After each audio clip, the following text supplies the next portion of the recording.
Bilang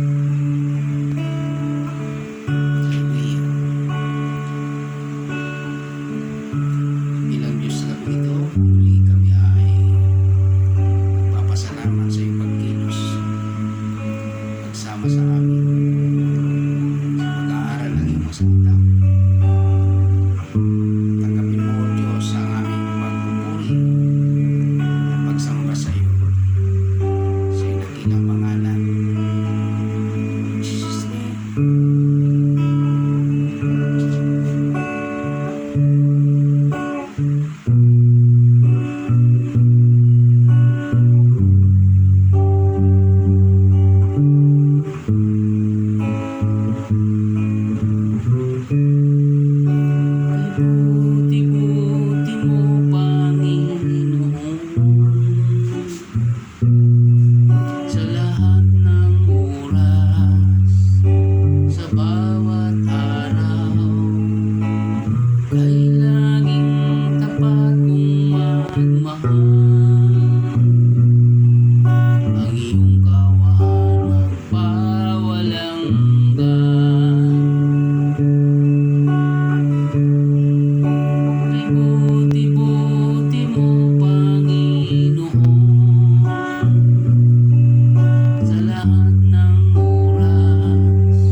tayo po ay mag-aaral muli sa salita ng Diyos. Tayo po ay hango sa Romans chapter 3 verse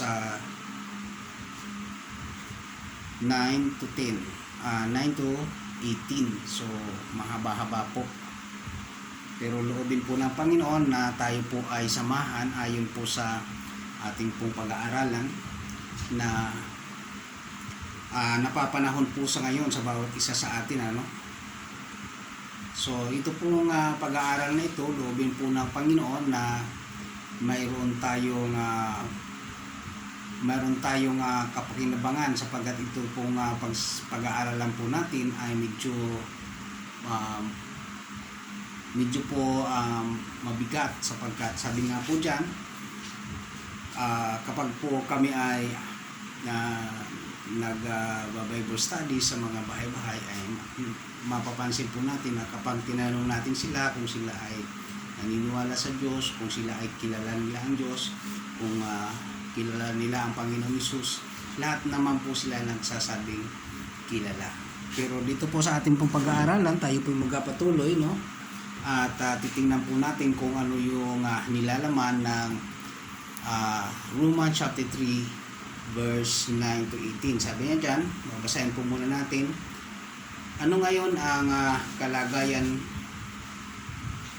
kalagayan ba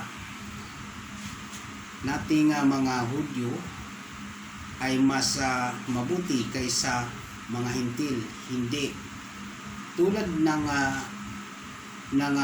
aming sinabi, ang lahat ng tao ay makasalanan, maging Hudyo o Hintil man. Ano ang nasusulat? Sabi niya dyan, walang matuwid, wala kahit isa, walang nakakaunawa, walang naghahanap sa Diyos. Ang lahat ay lumihis ng landas at nagpakasama, walang gumagawa ng mabuti, wala kahit isa. Parang bukas na libingan ang kanilang lalamunan, pananalitan nila'y pawang panlilin lang. Ang labi niya ay may kamandag ng ahas. Puno ng pagmumura at masasamang salita ang kanilang bibig. Sila ay tumatakbo upang pumatay ng kapwa.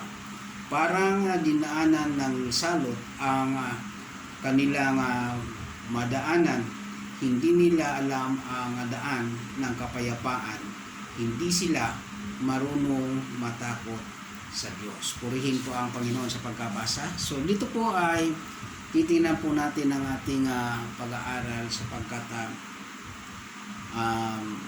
kung papansinin po natin, malaki ang nais na ipagkaloob sa atin ng Panginoon dito, na kung saan po ay nais niya na makamtan ng bawat isa sa atin noong pinaka malinaw na pananaw. So dito po ay isa-isahin po natin.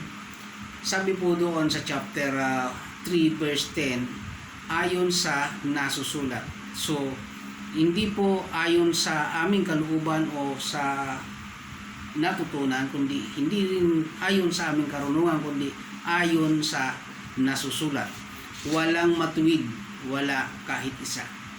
So dito po naniniwala po ako na kung saan po ay kahit nasabihin ng ilan na ako ay walang ginawa, wala akong ginawang masama, wala akong kasalanan, pero sa tingin po ng Diyos, maaaring ikaw ay naging mabuti sa iyong kapwa, ngunit sa paningin ng Diyos, mayroon ka pa rin pagkakasala. Tingnan po natin dyan, sabi nang ayon sa nasusulat, walang matuwid, wala kahit isa. So dito po makikita po natin na mula sa panahong iyon na sila ay kinakausap ng Diyos, ang mga Israelita, maging ang mga Hintil ay nababahaginan din. Ngunit wala pong naging matuwid, wala kahit isa. So sa chapter 11 po sinabi diyan, walang nakaunawa, Yun po yung katotohanan na kung saan po ay papansinin po natin na sa atin pong pag-aaral, nais ng Panginoon na makita natin kung bakit maraming tao sa ngayon na nagkakanya-kanya ng kaisipan, nagkakanya-kanya ng diskarte, nagkakanya-kanya ng mga gawain. Kasi po, ito po yung dahilan eh. Walang pagkaunawa. Kung papansinin po natin sa lahat, sa unang mga pag-aaral natin, sa mga itinuro natin dito sa lugar na ito, papansinin po natin, mayroon pong isang bagay na nais ipakita sa atin ang Biblia. So, dito po ay titingnan po muna natin yung ating pong pinag-aaralan, ang pinamagatan ko po yan ng come back to the Lord your God. So, manumbalik tayo sa Panginoon nating Diyos. So, ito pong bagay na ito ay nais ipakita dyan, na sabi nga dyan ay no one who is righteous, wala na naging matuwid, walang naging mabuti, walang humanap sa Diyos. So napakahirap tanggapin sa ating mga sarili na isang salita ng Panginoon na kung saan ay para bagang tinutumbok ang bawat isa sa atin na hindi ikaw ang humanap sa Diyos, hindi mo hinanap ang Diyos. Amen po ba? Sabi niya dyan, wala kang pagkaunawa tungkol sa Diyos. Walang naghanap sa Diyos. Hallelujah. Isang katotohanan na napakahirap unawain, sapagkat sabi nga po ng 12 dyan, ang lahat ay lumihis ng landas at nagpakasama. Walang gumawa ng mabuti, wala kahit isa. Hallelujah. At ano po ang ipinalagay sa mga ganyang tao? Sa mga ganyang tao, ano sabi po ng Biblia dyan? Parang bukas na libingan ang kanilang lalamunan. Meaning, inalintulad po ng Panginoon ang mga tao na hindi humahanap sa Diyos, hindi nagpapahalaga sa Diyos, yung hindi naging mabuting tao, inalintulad sa libingan. Ano ba sa pananaw natin ang libingan? Sino ba yung nangangailangan ng libingan? Yung mga patay. Amen po ba? Yung mga patay o yung mga may patay. Amen po ba? Meaning ang inalintulad po diyan ng Panginoon yung mga kagaya ng ganyang tao na hindi naghahanap sa Diyos, o hindi nakakaunawa, o walang matuwid, o hindi pagiging matuwid, inalintulad po yan sa parang sa tao na buhay nga pero mistulang patay. Hallelujah. Amen po. So lahat ng nasa taong yan, walang kapakinabangan. Amen po. Kaya nga makikita po natin dyan ang inalintulad. Pananalita nila ay pawang panlilim lang. Wala silang pag-alam, may masagasaan, may masaktan, mayroong magdusa doon sa kanilang mga sinasabi. Kasi nga, para silang buhay na mistulang patay. Wala silang pag-alam. May nakita na po ba kayo na patay na pag kinulot mo umaaray? Hindi. Hindi po ba? May nakita na ba kayo na patay pag dadaling na sa libingan ay tumatanggi? Wala. Yung po yun. Wala siyang pakialam. Masaktan na kung masasaktan. Hallelujah. Walang pagpipigil sa sarili. Walang respect, parang wala nang respect na nakikita. So yun po yung kaya hinalintulad ng salita ng Diyos, ang mga taong walang sabi niya diyan, yung mga taong walang matuwid, na hindi matuwid, yung mga walang pagkaunawa, walang yung hindi naghanap sa Diyos, ay inalintulad ng Diyos doon sa mga pananalitang pawang panliling lang. Yung bang kahit na anong sabihin niya, parang natutuwa pa siya, yung kahit na ano yung kanyang sinasabi, Wala lang pakialam sa kanya. Hallelujah. Pangatlo, sabi niya dyan, ang labi nila ay may kamandag ng ahas. Tingnan niyo po yung sinasabi niya. Yung sabi dyan, yung labi na sinasabi niya, ibinubukan nila yung labi na yan, nakamamatay, hindi nakapagbibigay ng pag-asa, kundi nakakapagpatay ng pag-asa. So, kaya nga po dapat nating makita yung mga sinasabi po ng Panginoon dyan. So, pangalawa, sabi niyan, puno ng pagmumura at masasamang salita ang kanilang bibig. So, dito po makikita natin na tinitingnan ng Panginoon yung parang ang isang tao na walang ginawang matuwid at walang pagkaunawa, yung hindi naghanap sa Diyos. Ano po yung hinalintulad dyan? Parang libingan. Parang mga tao na salita lang ng salita, ng salita, ng salita, na kahit hindi na maganda, na kahit nagkakasakit na ng kapwa-tao, na kahit na hindi nakapagbibigay ng pag-asa, kundi nakapagbibigay ng sama ng loob, sige pa rin ang sige. Hallelujah. Walang pagpipigil sa sarili. Amen. So, 15, sabi niya, sila'y tumatakbo upang pumatay ng kapwa. Physically, hindi, yes. But, mayroon po tayong pinapatay. Yung kapwa po, kapwa espiritu. Dahil lahat po tayong tao binigyan ng Diyos ng espiritu. Iba-iba nga lang, kasi nga po yung espiritu na sabi dyan, ay mula sa pagsilang natin, mayroon na tayo niyan. Sapagkat walang tao, kapag wala ang espiritu sa isang tao, wala na itong buhay. Amen po ba? So dito po makikita natin yung mga bagay na yan, ipinaunawa po ng Diyos. Parang dinaanan ng salot ang kanilang madaanan. Yun po yung mga bagay na sabi nga basta ako makinabang, wala akong pakialam. Hallelujah.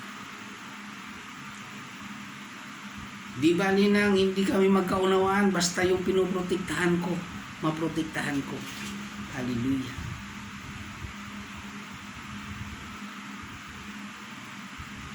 So ito po makikita po natin, bakit ito nangyayari, anong dahilan? Ito po yun, hindi nila alam ang daan ng kapayapaan. Wala sa kanilang isip, wala sa kanilang puso kung paano magkakaroon ng kapayapaan. Bakit? Una pa lang, sinabi na doon, no one who is righteous. Wala. No one who is wise, and no one does what is right. So dito po makikita natin, walang matuwid, walang naghanap sa Diyos, at walang gumawa ng mabuti. Dahil wala ang Diyos, hindi mo hinanap ang Diyos, hindi naghahari ang Diyos sa iyo, walang paghahari ng kabutihan sa iyo. Amen po. Ngunit ito po yung napakaganda niya, napakabuti po ng Diyos, na kung saan ay sinabi po ng Joel, kung papansinin po natin, mayroon po siyang sinabi doon. Sapagkat yung mga ito pong ibinasa natin, ito po yung mga bagay na kung saan ay nagbubunga, ang bunga po niyan ay kasalanan. So ang bunga po ng kasalanan ay kamatayan. Base po yan sa Romans chapter 6 verse 23, ang bunga ng kasalanan ay kamatayan. Kaya nga po, sabi po ni Joel sa chapter 2 verse 13, magsisi tayo at manumbalik tayo sa Diyos. Amen po ba? Bakit po? Upang tayo patawarin. Hanapin natin ang Diyos sa ating buhay. Hallelujah. Bakit? Kasi nga po yun po yung tatlo po yung sinabi niya dyan na yung walang matuwid, walang naghanap sa Diyos, at walang gumawa ng mabuti. Tingnan po natin sa Joel, mayroon din po doon tatlong binanggit na katumbas po niyan na kung saan ay magiging pag-asa po ng bawat isa sa atin.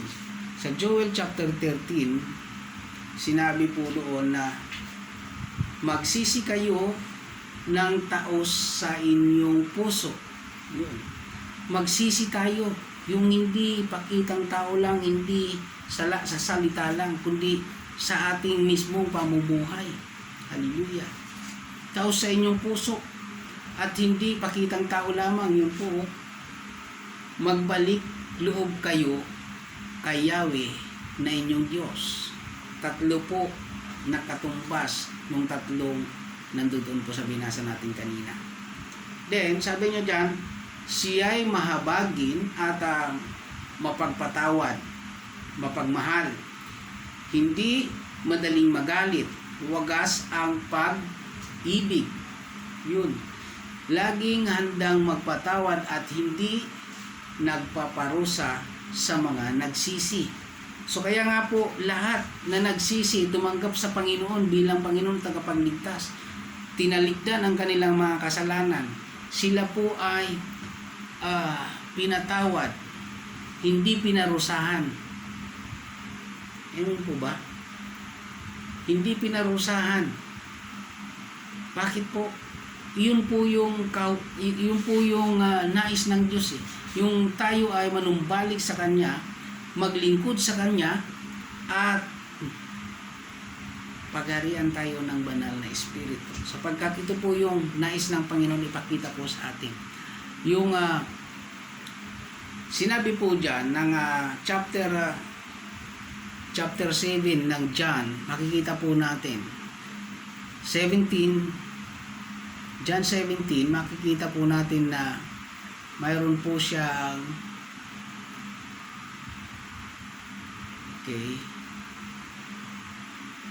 chapter 17,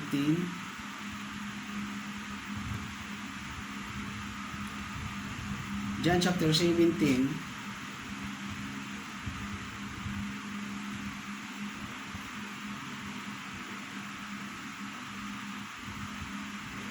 verse 15, sabi niya po doon, sinabi niya po doon na hindi ko idinadalangin kunin mo sila sa daigdig na ito, kundi iligtas mo sila sa masama. Kaya nga po ito yung bagay na kung saan dahil sa pagsampalataya natin sa Panginoon, sa paniniwala natin, sa pakikisa natin sa Panginoon, ito po yung panalangin ng Panginoon na hindi niya idinadalangin alisin tayo. Inaalaw niya na tayo mamuhay sa mundong ito. Ngunit, sabi niya dyan, iligtas tayo ng Diyos sa masama. So yun po yung mga bagay na kung saan kaya po hindi mangyari sa atin yung mga bagay na kung saan na ipinagkakalob ng Diyos. Hindi natin ma-appreciate kasi yun nga, hindi natin alam ang daan ng kapayapaan una. Hindi rin alam o wala rin takot sa Diyos. Alin po doon? Kasi po ito po yung napakaganda nating pagmasdan. Mamaya po babalikan natin yung chapter 18 na yan. 17-18 na yan ng Roman 3. So sabi po ng 15, sinabi po ng 15 ng John, verse 16. Sabi niya doon ay hindi kayo ang pumili sa akin, kayo ang pinili ko. Kayo upang, sabi niya dyan, hindi ninyo ako pinili, kayo ang pinili ko upang, pinili ko kayo upang, sabi niya, mamunga at manatili ang inyong bunga, upang ang anumang hingin ninyo sa Ama ay sa aking pangalan ay ibibigay sa inyo. So papansinin po natin ang Panginoon, ang nais ng Panginoon sa atin, hindi tayo nahihirapan. Hindi tayo para bagang nabubuhay na walang pag-asa. Tingnan niyo po, sa panahong ito, lahat ng tao ay nangangamba, lahat ng tao ay nagkakaroon ng kabalisahan. Subalit kapag ikaw ay nasa Panginoon, maniwala ka sa akin. Kung talagang nasa Panginoon ka at talagang kilala mo ang Diyos, at kung talagang may takot ka sa Diyos, makikita mo na yung mapayapang kalooban, hindi ka apektado ng kung ano ang nasa paligid, kung ano yung nasa iyong harapan. Bakit? Nagtitiwala ka sa makapangyarihang Diyos. Amen po ba? So ito po yun. Kaya nga po, balikan po natin yung ating pong pinag-aaralan sa Romans chapter 3 verse 17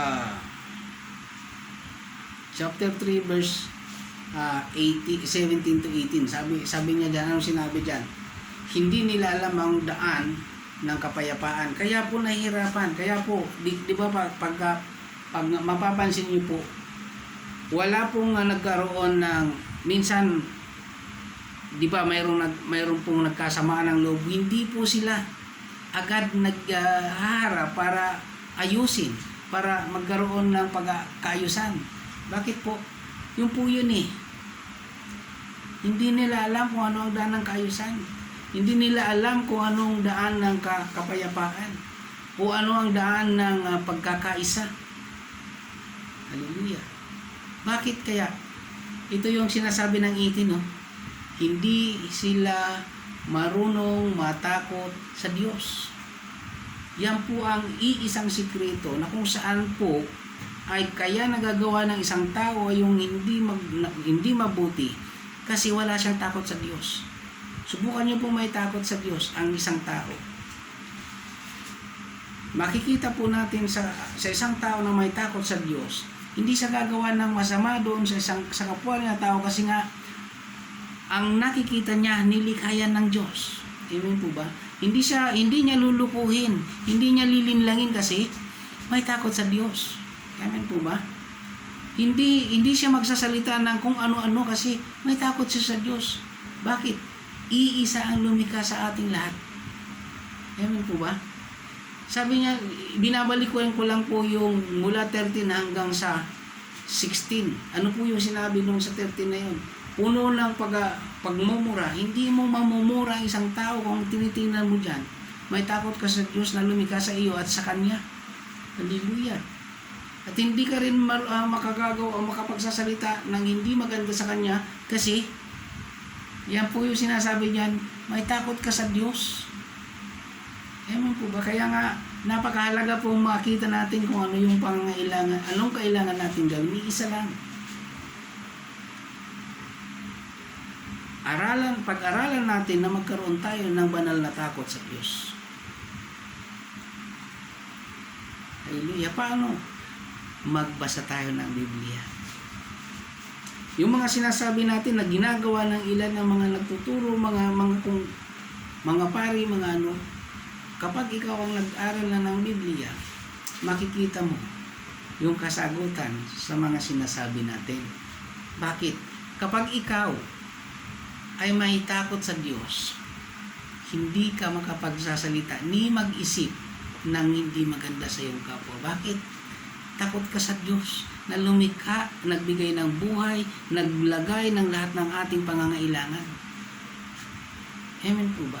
Kaya nga po kung papansinin niyo sa Biblia, makikita niyo po yan sa aklat ng Matthew, Mark at Lucas na sinabi niya doon, pinapapatak ng Diyos ang ulan sa masama at mabuti, sa matuwid at hindi matuwid. Amen po ba?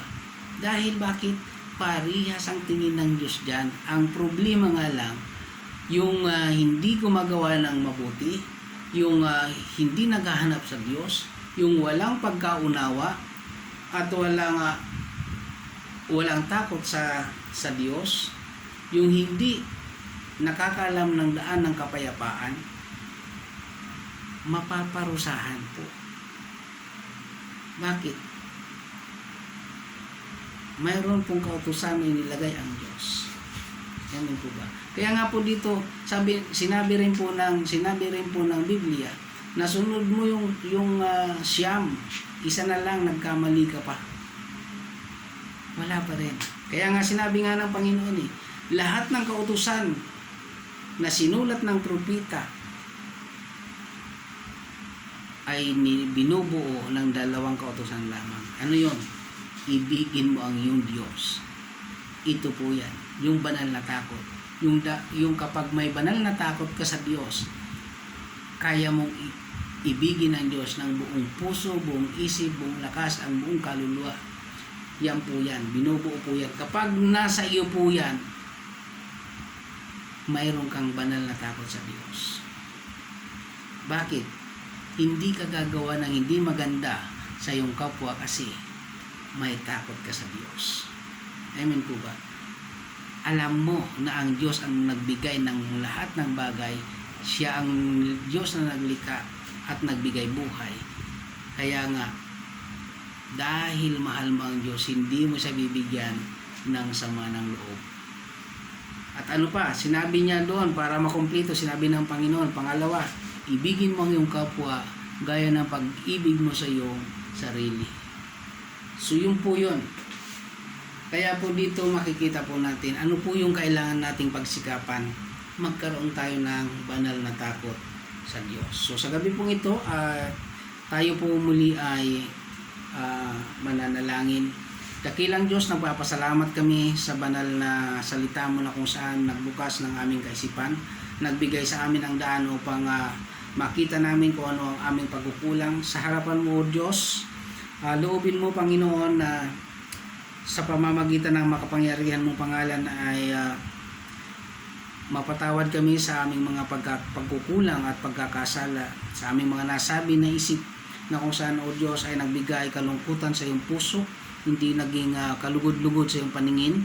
At loobin mo, O Diyos, na ang lahat ng makikinig ng iyong mga salita ay hanapin kanila at magkaroon sila ng banal na takot, O Diyos. Makita nila ang daan ng kapayapaan, O Diyos, sa kanilang buhay upang sa buhay nila, Panginoon, ay magkaroon ng kapayapaan at hayaan mo, Diyos, na sa kanilang pamumuhay ay magkaroon ka ng karangalan. Dakilang Diyos, sa gabing ito, hayaan mo na sa aming paghihiwa-hiwalay ay walang ibang mataas sa aming kalagitnaan kundi ang iyong pagiging Diyos sa pangalan ng aming Panginoong Jesucristo. At naniniwala kami, O Diyos, na kung saan sa mga susunod na aming pag-aaral ay magkakaroon kami ng banal na takot sa iyong harapan. Dakilang Diyos, sa gabi pong ito ay loobin mo na sa aming pag-aaral ikaw ay naitaas, ikaw ay naparangalan sa aming kalagitnaan sa pangalan ni Jesus. Amen. Hallelujah.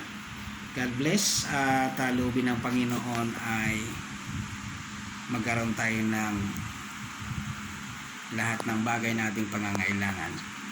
Thank you. God bless po.